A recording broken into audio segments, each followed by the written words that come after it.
Welcome back to Watersesh Stream 1, last session of day 2. So thank you for hanging in there. We're privileged to have Bart Nelson from MP Engineering talking about cybersecurity. So Bart's career started as a lab tech and plant operator, followed by a decade of configuration commissioning of SCADA systems. This experience allowed him to transition into control system architecture, data management, business analysis, consultation, project management, and team leadership. Still hanging on to his operator days early in his career, Bart is passionate about bridging the gap between operational technology, which is OT, and informational technology, IT. And I'm sure he'll explain that to us. Bart started teaching SCADA software courses in 2003 and has taught courses for various SCADA software solutions across Western Canada. So please help me in welcoming Bart. Thank you. Well, thank you for that introduction. Last session of the day, last session of the conference. So hang in there. I'm aware that control systems, they could be construed as or interpreted as a maybe not so exciting subject. So I'm going to do whatever I can to make sure that the audience is entertained. So there's a couple of slides in there that hopefully will keep you awake. We're talking about control system cybersecurity. This presentation is going to cover very briefly the components that make up a control system, because I think that's what it's all about. It's critical. I'm going to cover some statistics that hopefully are going to blow your socks off, a couple of myths, some definitions of cybersecurity threats, a few examples, because we've all heard some things in the industry or outside of our own industry. And then really what it's all about in this presentation is the recommendations. So here we go. The definition of a cybersecurity expert is somebody who can secure things that you never knew existed.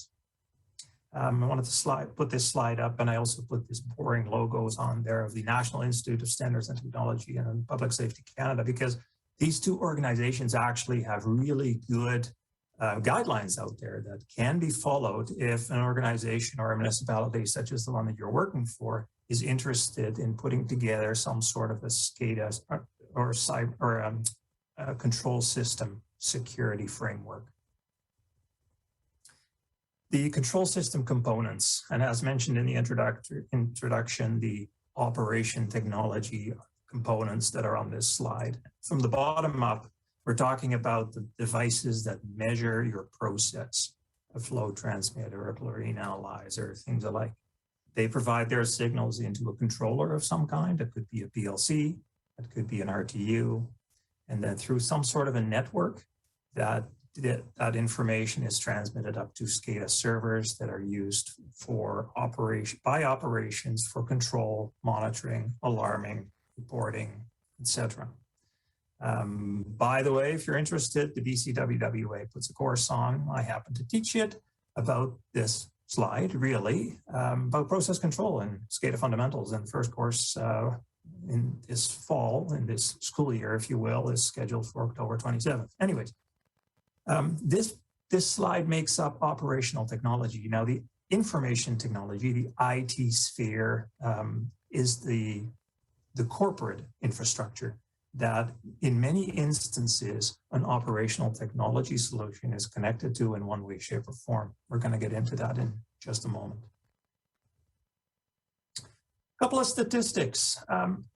Over 50 new cybersecurity threats are reported daily. I wasn't aware of that until I started researching some of these things. Over 80% of vulnerabilities involved outdated software. Water and wastewater is one of the hardest hit sectors, with an increase of 122% increase in attacks in 1 year. That's pretty significant. And the next slide talks about instances, and that's actually outdated already. So keep that 122% increase in mind for the next slide when we look at a pie chart. Over 50% of companies are realizing that there is a need for more cybersecurity, ICS, OT type effort, there's a requirement, there's a need. But only 15% of companies are actually increasing operator awareness training. So my point is that even though there's a lot of companies and organizations out there that are aware, they're not all doing putting money to it, is necessarily the case. And here's a funny one. 99% of firewall breaches are a result of misconfiguration. We're going to get into firewalls in a moment, but I found this to be rather significant, 99%. Here's that slide that I was hinting at. It's a slide, that pie chart that is dated in 2016. So it's already a few years old. And you can see that the water sector, which is the light gray portion on the bottom left, 8 o'clock-ish, it indicates 18 out of 290 vulnerabilities, incidents. You could argue and say, well, that's not that bad. But like I said, there's been an increase of 122% annually. So that even though 18 out of 290 may not be bad, it's a lot worse as it is now. And even in 2016, that's 1 in every 16 incidents is targeted the water and wastewater industry.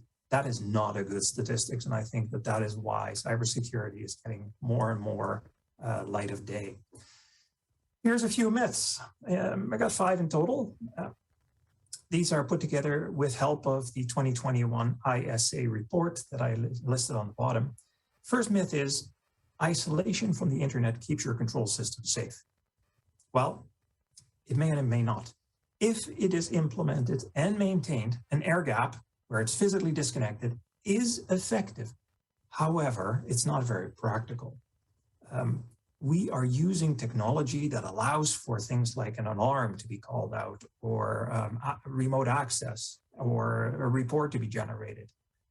We are using SCADA systems that are using technology that is advancing to that point where connectivity plays a major role. So if you're not using that, then it's possible, but obviously you're not potentially not getting the most out of your SCADA system. And then the other thing is that once data is electronic, I'm a firm believer that data should continue to be electronic. And the only way to get data in and out of a control system, if it's separated, is through memory sticks. And memory sticks are a major contributor to viruses. It's going to come up a couple of times today. So memory sticks, they've done actually a couple of studies on memory sticks as recent as a year and a half ago, where several hundred memory sticks are distributed on sidewalks in a city. And it's been proven based on the fact that viruses are spread and connections were made from information that was stored on these memory sticks, that 48% of memory sticks found on the street are actually plugged into a computer and files are opened up. That's a scary statistic too, by the way. Don't be one of those guys. Myth number 2, hackers don't understand an ICS component, networks, or communication. By the way, I'm using the word ICS and SCADA somewhat interchangeably, industrial control system and SCADA. Anyways, hackers don't understand ICS components. Well, that's no longer true. The reason why that's no longer true is because 96% of applications used in control systems are using an open source component. The definition of an open source component is that it is a component or software that can be used by anybody and can be changed by anybody. So you can figure out what the weak points are. You can modify that code. Modern control systems are tied to IT, as I've indicated, and they're using IT infrastructure. So for example, Ethernet. And Ethernet is very known to hackers, unfortunately. Remote access, the tools that we use, for example, remote desktop or an SSL, a secure socket layer, these are very standard IT infrastructure type components and methods and technologies that we are using in ICS environments, and therefore hackers do understand these. The ICS network will be protected by our firewall.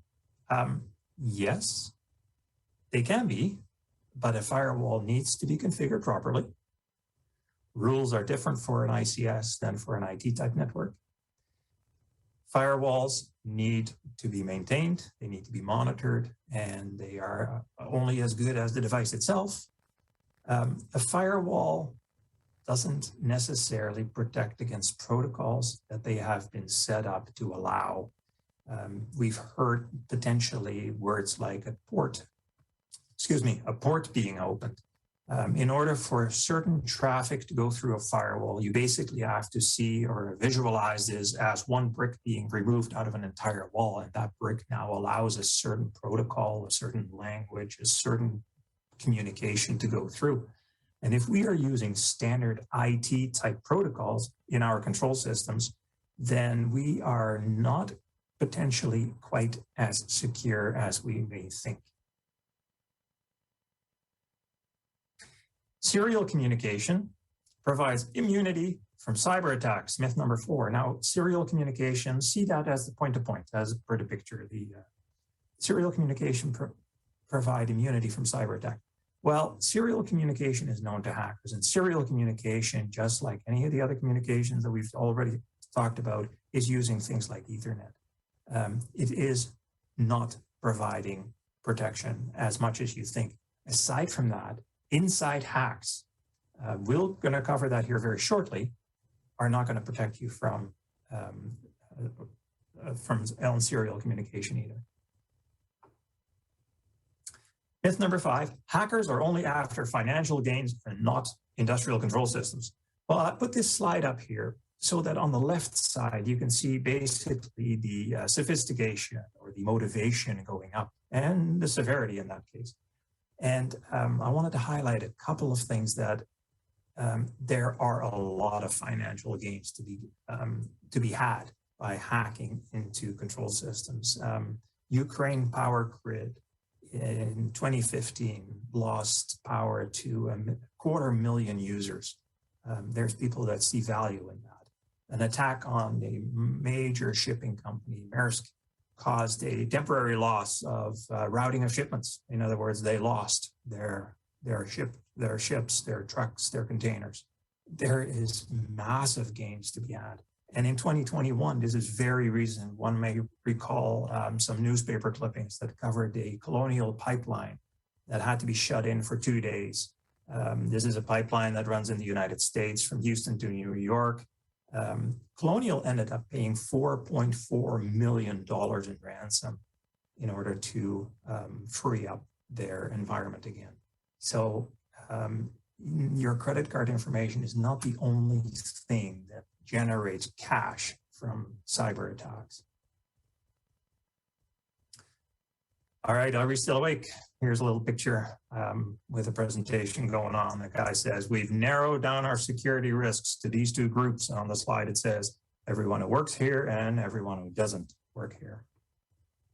And as a matter of fact, it's remarkably true because we're getting into threats now. And the threats can be categorized into 3 different groups, if you will. One is internal threats.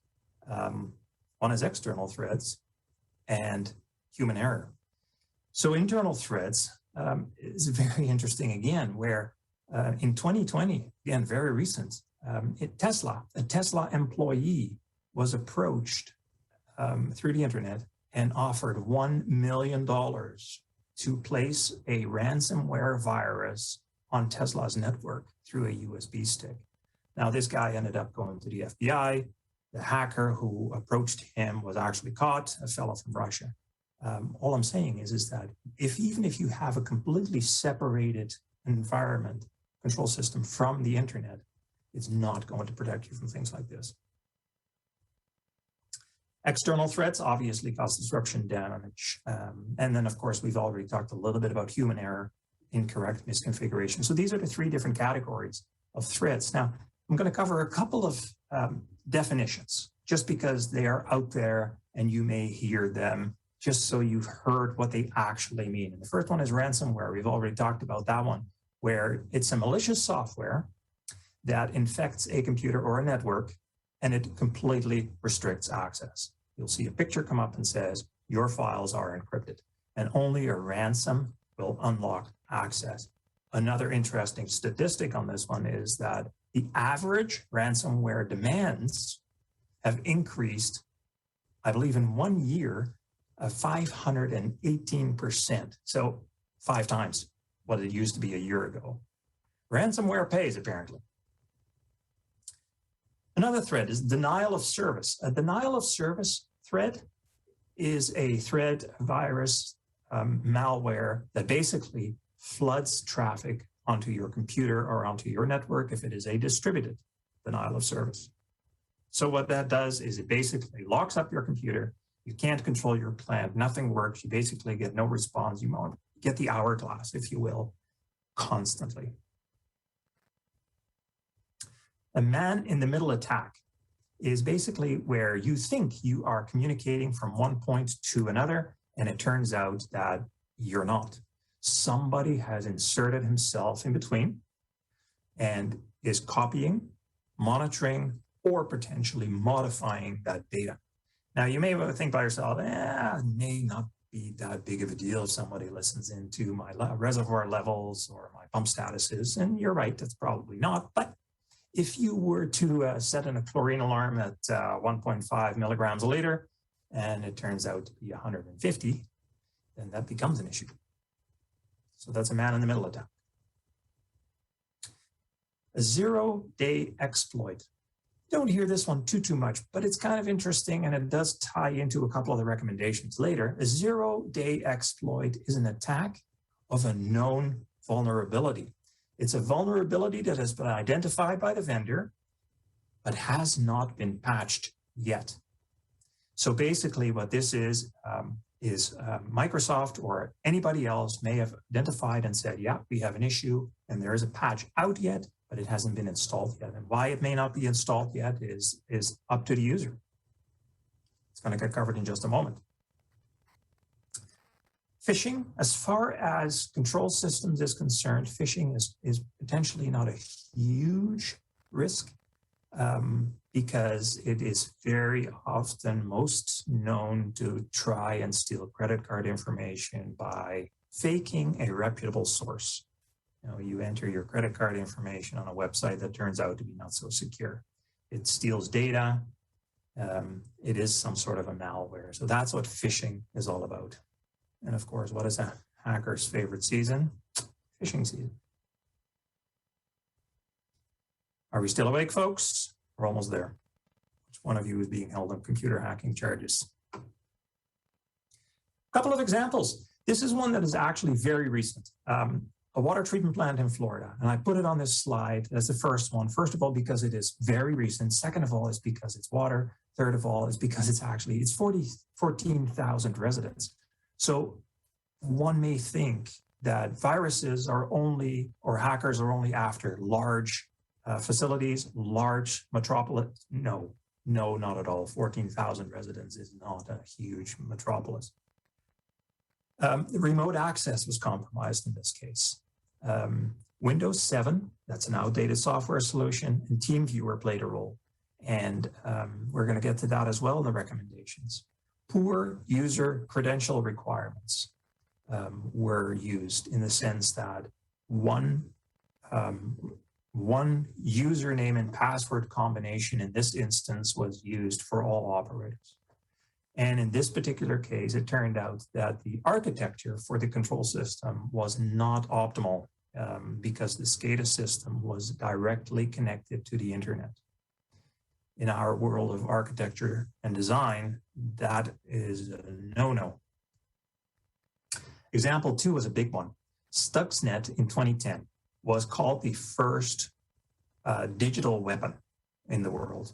And it was actually a very high-level threat. And it took an estimated 5 years to build that. I'm not going to point fingers. You can read up on it yourself if you're interested. It was a major undertaking to develop this and to specifically target a certain brand and a certain kind of PLCs out there in the marketplace. What it ended up doing is this virus too deployed itself through memory sticks, and it ended up finding its way into a PLC and overriding values that were entered on an HMI by an operator. On the HMI, the value that was entered was still in place, but the virus actually modified the setting within the PLC to the point where centrifuges in nuclear power plants spinning out of control, and it damaged 20%, in this case of Iran's centrifuges in the country. Kansas water treatment plant, March 2019, 1,500 households, not a very big deal. Unauthorized access. In this case, files were removed that were related to the disinfect cycle on the water treatment plant.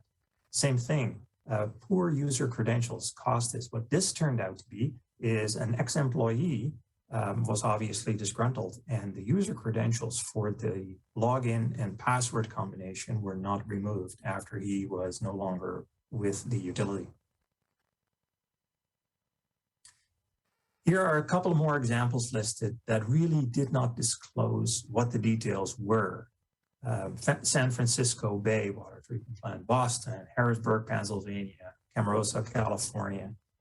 You know, you'll see often that no details are disclosed. This might also be a good opportunity to say that, you know, sometimes the media does play a little bit into some fear. You know, there's words out there of poisoning sometimes that may or may not be accurate, or sometimes units, you know, units are changed to make things look more severe. You know, you can describe something in the standard, let's say liters per second, but if you write it down in a newspaper article, all of a sudden you can recalculate that and make it look a lot worse when you say liters per hour, things like that. So not saying that it's all valid and real, but there is a little bit of sensationalism as well sometimes in the market, or sorry, in the media. Peter here, just a question from one of the people signing in. The water system with the 14,000 users, what was the outcome there? Great question. And I forgot to mention the fact that what ended up happening in this particular case is that a remote user increased the chlorine injection by about 100-fold. And it was actually caught by an operator who was sitting in the control room. Somebody remotely connected using a software solution called TeamViewer, basically took charge of remote access of the HMI and entered a different set point in the chlorine injection. An operator saw that, to set the set point back to what it was, and continue to monitor. Remote access was still in place. The factor, the set point changed again by a factor of 100. And that's when he realized that something was very wrong and took action. So at the end of the day, no damage was done because an operator happened to be in the control room and witnessing that somebody remotely connected to his control system. All right, cybersecurity is interesting. Are we still with us, folks? Right on. This, starting with the recommendations here, is what this presentation is all about. And if nothing else, try and remember some of these things and see if you can implement and apply some of these to your municipality, to your organization. First of all, backing up. Backing up your applications, but also your data is critical, so that if there ever is an issue, you can restore your control system relatively quickly.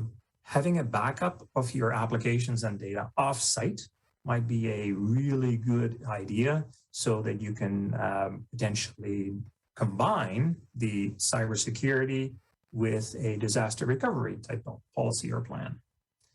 An off-site type backup could be in the cloud, or it could be in an office somewhere else.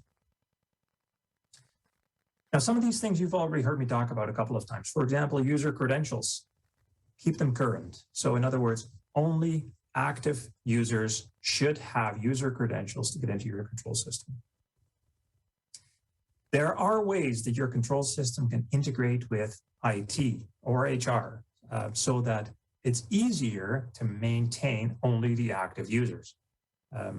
For example, municipalities have an IT department that provides all the personnel with access, an email address, for example, and that can be used for accounts within control systems. And make sure that your user credentials are unique per user, that there is not one account that every single operator uses. Use unique passwords.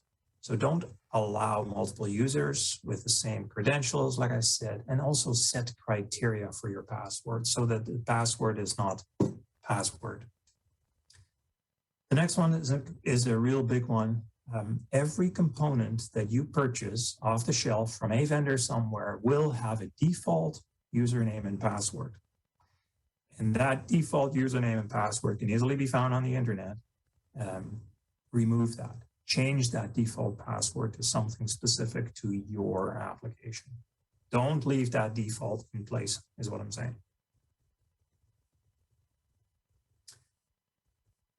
Backdoors, we call them. What we call a backdoor is basically undocumented access into your control system. Typically, it is undocumented because it provides either maintenance, an IT guy, potentially a vendor or operators access that can be very beneficial. I do understand that. However, backdoors, because they're typically not following the protocols, should be investigated and they should be closed so that no unauthorized access could potentially use that backdoor. Antivirus software, just like you should be running that at home, in your office, it should also be rolled out onto your control system. Now, the antivirus software that we're talking about should be supported by, first of all, your municipality, your organization. It should be supported for all the software components that are running in your control system. It should be supported for the architecture that you have deployed, and it should be a proven antivirus software solution that updates frequently. And those updates and patches we're going to cover in a moment. Some patch more often than others. As far as those updates and patches are concerned, not only antivirus software will come up with patches, but things like your operating system. As you may know, if we run Windows, Windows will automatically do updates and patches.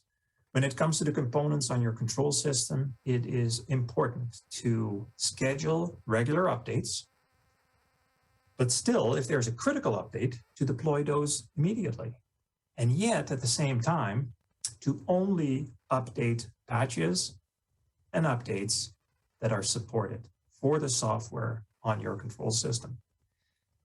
So the vendors of your control system software will do their testing, and on their website, most of them will post the test results of patches and updates so that you know as a user which ones are supported and which ones are not. So what I'm saying is don't immediately take any patch or update and deploy it onto your control system, because we know that we've all seen that one patch fixes one thing, but it may break something else. In an ideal situation, even if it's supported by the vendor, it is very good practice to test updates and patches on a test environment before you actually deploy them in a production environment. And I am aware that a test environment of your control system is not necessarily feasible, but that is the ideal situation. So if you were to follow the frameworks for ICS cybersecurity, I just wanted to put this slide in here that talks about physical access. So you can be as secure as you want to be with firewalls and antivirus software, but if you leave your front door open for just anybody to wander right in and get onto your control system or your network or your SCADA or your HMI, then we're really not doing a whole lot of good. So these frameworks cover so many different angles and aspects of cybersecurity, and physical access is one of them. So lock your doors, lock your gates, log out of your PCs, put an inactivity timeout on, like a screensaver, just like you do on your home computer. Consider installing cameras. Do those things because it will help you. So here we are talking about firewalls. We've mentioned firewalls already a couple of times. A firewall is a device that blocks unauthorized access. That can be onto a network or could be on a device like a computer. Now, firewalls need to be configured and they need to be maintained, typically done by somebody who is IT type savvy. And I would never expect operations to do that. Firewalls are often configured using whitelisting. Whitelisting is the opposite of blacklisting. I think you saw that one coming, where in blacklisting, only certain traffics are blocked. In other words, if in your municipality or in your organizations, maybe YouTube is blocked on your office PC. Whitelisting is exactly the opposite in that all traffic is denied by default, period. And only authorized traffic is allowed. Now, this requires a little bit more maintenance, but it is way more secure. So these are terms that you may hear about talking about cybersecurity. Network monitoring. Network monitoring is critical when we talk about keeping your environment secure, to detect strange behavior, to detect unauthorized access, to detect new devices on your network, and to generate alarms when something out of the ordinary happens. Obviously, an alarm then requires action. So there has to be also policies and procedures about what to do when something happens, and training regarding any and all of these types of changes and policies and procedures around your ICS are just as important as the implementation of, for example, a network monitoring software solution.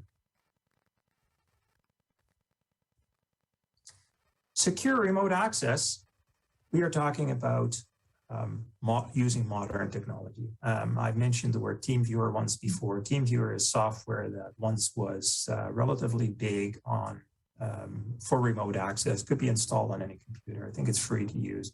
It is not very secure. We certainly don't recommend TeamViewer. I think it's had its time and its place, but we're past that now. Supported nowadays are terms that you may have heard as well. VPN, virtual private network. And to put a picture in your head about what a VPN really is it is a secure connection on the internet between two different devices. SSL, I mentioned that earlier as well, is a practice that we implement frequently to provide a remote connection into a control system when using a browser, because an SSL certificate, a secure socket layer certificate, provides a secure connection between a server and a browser. A little bit different than a VPN. Our devices are 100% secure. And how do you do that? I turn them all off. Here we go, external devices. I've mentioned a couple times already that these things that put a picture up there of your USB stick are significant contributors to risks and increases your risk. External hard drive, no different. And really, when you think of it, external devices includes laptops. And I put vendors in there. You may end up getting vendors out to your facility and they may end up plugging their laptop into your network. Be careful. You can ask them questions, whether that is safe, whether that is necessary. And if you absolutely must use USB sticks, we certainly recommend you scan your stick, your memory stick, before you plug them into a network, into your computer. As I said earlier, these frameworks around cybersecurity involve a whole lot of different angles, one of which is training. For an industrial control system, it's all about operators. It's all about training operators that you may have somebody trying to intrude into your control system, how to recognize that, and just as important, what to do about it. If you suspect there is somebody trying to get into your control system, that's great, but what are you going to do? Who are you going to call? Tender documents. This is I wanted to slide this in here because in the world of consulting, we often either help generate or look at tender documents for clients, for projects. And it is surprising how often tender documents are posted that have all the specific IP addresses and server names in the documentation as it is posted on the World Wide Web. That's basically an invitation of, come on in, hackers, bring it on. So remove all the specifics. Including architecture drawings into your tender documents can be a very valuable thing, and I'm not saying you shouldn't do that, but do not include the specifics of your network and potentially how to get in. Bart, 10 minutes to go, please. We're almost done, you bet. Thank you. From a control system and SCADA perspective, our recommendations are keep the functionality of your ICS and SCADA system for process control. So don't use your control system for internet, for email, for games, for YouTube, for streaming, even for reporting. We don't recommend that.